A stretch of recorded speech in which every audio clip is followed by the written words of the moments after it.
What's up everyone, I am at Hàng Mã Street in Hanoi Old Quarter, and you can see it is teeming with colorful decorations here.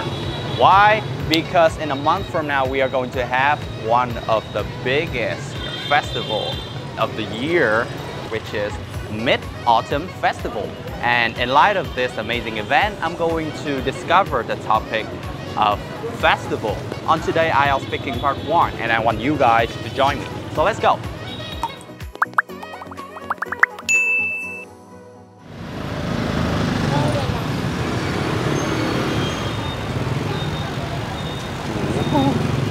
So in festivals that I can get a holiday, such as State Festival or Hùng King's Commemoration Day, I would like to, hang out with my friends or my relatives or do some recreational activities to unwind.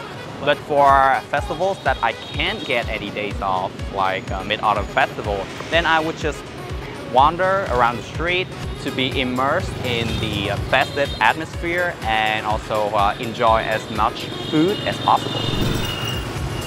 Oh!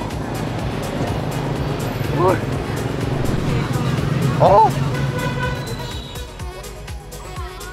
So in terms of food, we have a wide variety of delicacies according to each festival. For example, we have Bà Trưng for Tết Festival, mooncake for Mid-Autumn Festival. Right, so regarding the festivities, we also have numerous things to do in these special events. The most common practices would probably include lighting incense, offering trays of fruit or special dishes on the family altars, or visiting religious places like the temples or pagodas.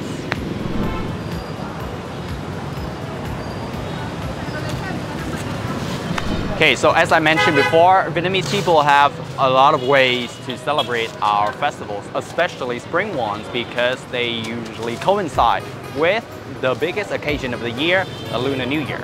And popular forms of celebrations in spring festivals are visiting our close-knit relationships, having family gatherings or family feasts, watching fireworks, making pilgrimages to temples.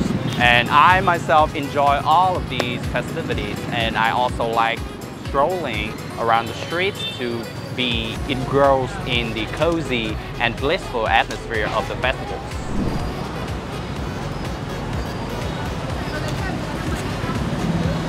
So this might sound a bit typical, but I think every single Vietnamese person would choose Tết holiday, and I'm no exception. It's simply because it's the biggest festival and holiday of the year, so we have the biggest number of days off, and yeah, it is a selling point to every grown-up.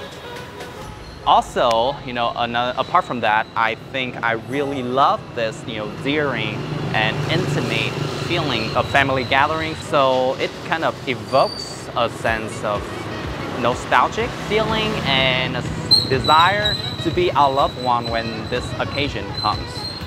So it kind of resembles Christmas to Westerners, and it really suits for a family-oriented person like myself.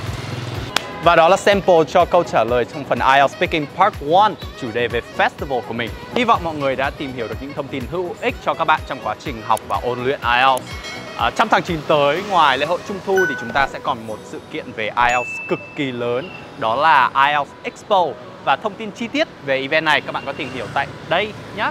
Ok, và mình là Trung Hiếu. Until next time, see you guys.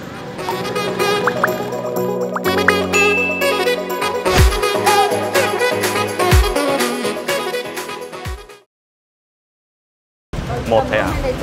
Sao cái bé đấy, còn cái to, xong cái to. Còn một cái to nữa. Bạo lực học đường. Đây là cậu ăn đi, vấn đề là tí tương lai kia tớ mua một cái to hơn. Ủi ớ, đây là cậu ăn để cậu quay. Ủi ớ. Xâm phạm, bạo hành thể xác lẫn tinh thần. Tớ ăn cùng, vấn đề là ăn ở đây ấy hả? Vấn đề là tớ bóp cậu ăn. Ủi ớ, cậu quay. Tớ bóp cậu ăn, vấn đề là ủi ớ. Còn một cái to nữa. Ủi ớ. Cướp đi sự tự tin trong sáng và đôi khi là cả tính mạng của những nạn nhân.